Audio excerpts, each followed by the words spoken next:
missionaries quote, and they believe this is a support for the claim that Messiah is to be divine.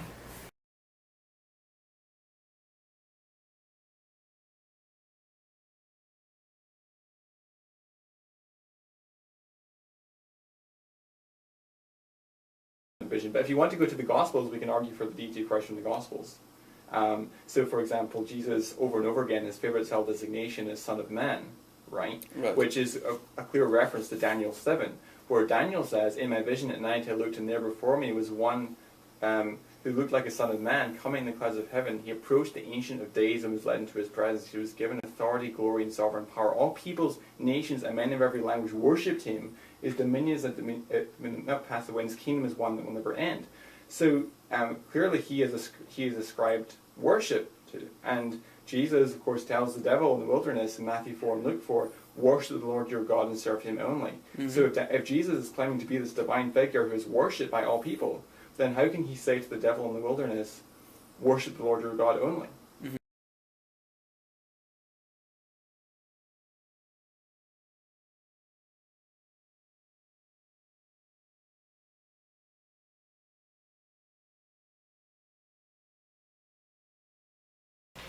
Problem. Generally, in Scripture, we don't have a commentary in the Scripture itself. We read the Scripture and we have to try to figure out what it means. Here, Daniel, who saw this vision, didn't understand what the vision meant, and he approached an angel who was present in his prophetic vision, and he asked him, "Can you explain this to me?" And the angel explained it to him. The angel explained it very clearly. And the angel makes clear in verse 22, he explains clearly that this one like the Son of Man is referring not to one person, but to a nation. It's referring, it says, until the Ancient of Days came, and judgment was given to the holy ones of the Most High. In other words, it was given to a plural entity. It wasn't given to an individual. The one like the Son of Man coming and riding in the clouds, according to Scripture, is talking about the people of Israel. According to the missionary, it's talking about Jesus. But who are you going to believe? Are you going to believe the missionary, or are you going to believe the angel who was talking to Daniel? That's your choice. All peoples, nations, and men of every language worshipped him. His dominion is not pass away, and his kingdom is one that will never end. So clearly he is ascribed worship. And all the nations will serve him. He will be the ultimate fulfillment of the Davidic dynasty. This is the final kingdom, the fifth kingdom, and this kingdom will be forever and ever. And there are some Christians who will go, "What do you mean they'll worship him?" It just says that they'll serve him as a human king. And you find many times in the Bible where prophets tell us that certain human kings are going to be served by all nations. So, for example, Jesus, over and over again, his favorite self-designation is Son of Man. Whether you're going to Ezekiel, is spoken to as the Son of Man, which means immortal. Bruce Chilton, in an article published in Bible Review, shows that when Jesus speaks about the Son of Man, he could mean himself, or he could mean just an ordinary human being, or he could be referring to an angelic being to come in the future.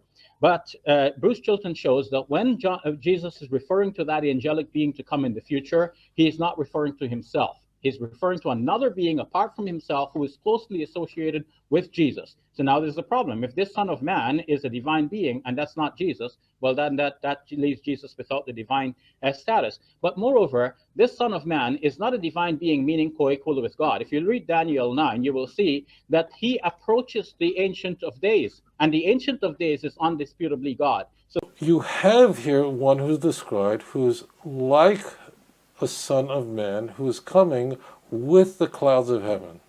Now, what is he doing coming with the clouds of heaven? And he's coming to the Ancient of Days. Now, the Ancient of Days is God. The Ancient of Days is God. So it's very clear that the son of this one who is like a Son of Man is not God, because the one who is like a Son of Man is coming to God. But we have Numbers chapter 23, verse 19, which says that God is not the Son of Man. So therefore, he's not God if he's the Son of Man. And Job chapter 25, verse number 6 says, "What is the Son of Man but a maggot?"